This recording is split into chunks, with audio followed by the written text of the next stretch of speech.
So the big news this week is San Francisco Travel, the tourism board for San Francisco. Their CEO abruptly resigned only after being at the job for 7 months. It's been an upset and a surprise to the entire tourism industry. The man is Scott Beck. He came from Destination Toronto and he came to San Francisco in the hopes that he would help turn around San Francisco's tough tourism and meetings sectors. So at the moment, SF has had a really rough time. His downtown has been riddled with urban problems like homelessness, empty offices, crime. And the issues have only gotten worse because people aren't in the offices. So, in a lot of conventions and meetings, large scale meetings have canceled or refused to come back because the attendees feel uncomfortable.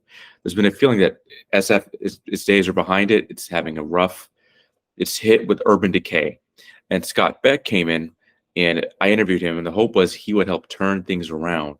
He would have the energy, dynamic attitude to really get people to come back and have meetings and conventions again. And he was touting how the city has taken new public policy changes last year that were meant to deal with the homeless problem. But the main issue, it seemed like he was struggling with, was the fact that people did not want to come back to the office. SF is mostly tech. They're a tech-based city, so, but all these tech workers are working remotely, and they're working not at the office. So the downtown has no people in the office, no foot traffic. So all the issues that were already under the surface, or you know, what do you call homelessness? These issues become more prevalent.